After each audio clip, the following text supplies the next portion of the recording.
Good morning, social media, boy. Good morning to you. It's your boy Nick Loving the K9 ProSeeds. We out here letting all the little kids run around, let them do what they do. They enjoying themselves, having a good time this morning. I ain't been on here for a while, but Happy New Year, everybody. Happy New Year. Get your ass back up there. What's good with you, Diamond Dog? Happy New Year, everybody.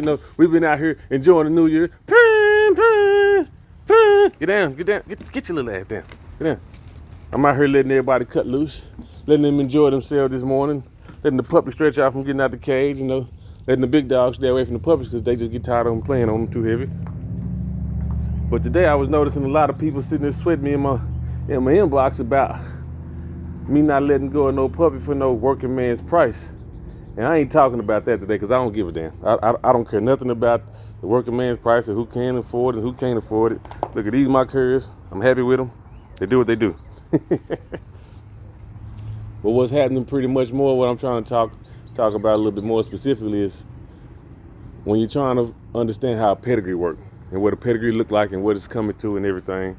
And when you recognize the pedigree that you had, when you recognize the pedigree that you're sitting on, and you recognize everything that you're putting together, you have an understanding of how to read it. I'm seeing a lot of people, they're calling dogs out from the 70s still today, and that dog is probably about maybe once or twice in that pedigree, or 5 or 7 times in the pedigree, but it's in like the 12th or 13th generation. It don't matter no more. It don't matter none no more. Because when they sitting here that long, it's a whole new dog. It's a whole new line of dogs now, based off of whatever the pedigrees are. And so basically, if you believe in evolution, which we all should, or you shouldn't, based on whatever you feel, but I believe in evolution. I believe that a dog today is better than a dog from yesterday if the people from yesterday were breeding dogs and were trying to better the breed every time they bred. So I'm gonna do a better live through YouTube because I can give you pictures and you can see certain things of what I'm talking about. But if the dogs of today were bred to improve themselves today, and I make another dog tomorrow based off of that good improvement breeding that I did today, my tomorrow breeding should be better than today. And my breedings thus far should be better than today as well.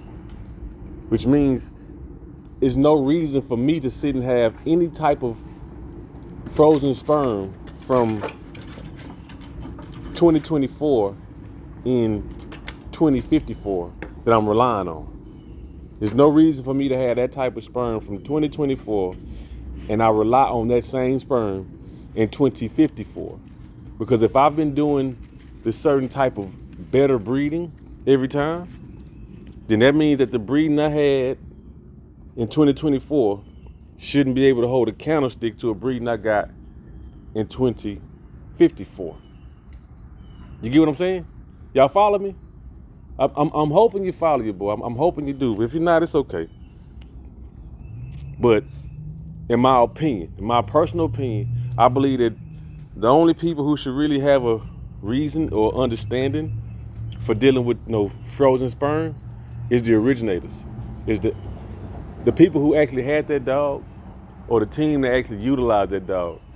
If they got sperm from 1999 or 2005, which is rare because they wasn't doing it back then. But if they got sperm from those type of years, from 2005, and now they trying to bring it up to 2024, I understand if they're doing it because they the camp that had it. They the camp that understand what's going on with the breedings that they're putting together right now, since then, and they understand how to utilize that breeding today. But if you a person who wasn't around that camp, and all you know is the stories of what that camp did back then and how they was this and how they was that, and how that dog is this and how that dog was that, and you never seen them, you never seen that dog in shape, you never seen that dog physical structure, you never seen that dog eyes, no nothing. You just read beautiful stories about that animal. You just read them. And you decide, I want something off of that animal today too. This dog was from 2005. You don't know nothing about this dog. All you know is just all the stories. And you got this dog sperm in 2024, and you're putting a 2005 sperm up to date with a 2024 breeding program from whoever breeding program it was, and you're expecting something that you don't know nothing about. Let me repeat that.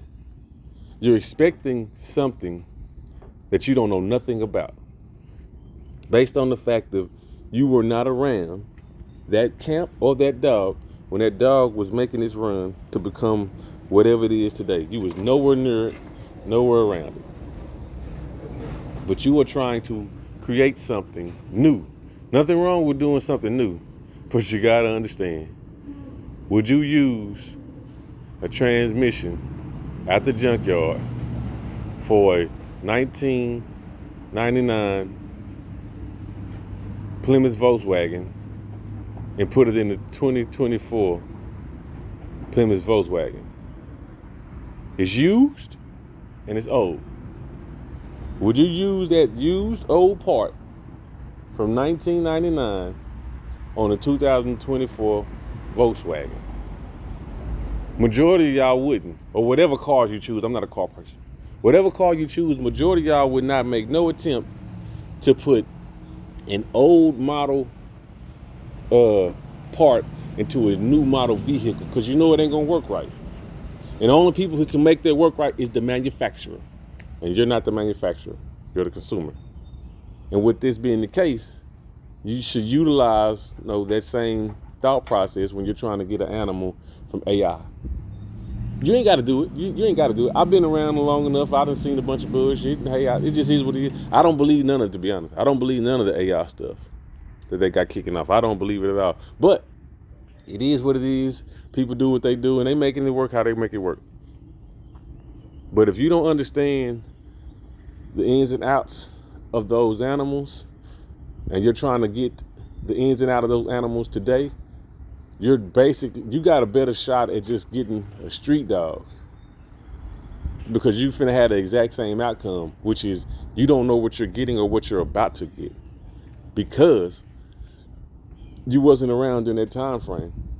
And if you're going off, let's say the manufacturer, not warranty, let's say you're going off the books of what the children and grandchildren and great grandchildren have done, you would have a better shot at maybe understanding what you're getting.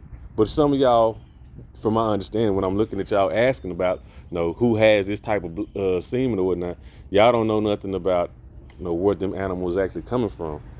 So y'all are just hoping and wishing on a prayer that those animals is gonna do something great for you. All I can tell you, boys, is hey, I wish y'all the best in y'all endeavors. I know better, but I wish y'all the best. And if y'all think they good, put them out there. See what they do. See something worthwhile with your investment. Or preserve your investment. Whatever you want, man. Don't matter. Just do what y'all do and have a good time. This your boy Nick Love and the K9 ProSeeds, man. I'm gonna holler at you boys later, man. Peace out. Let me see how I cut this off.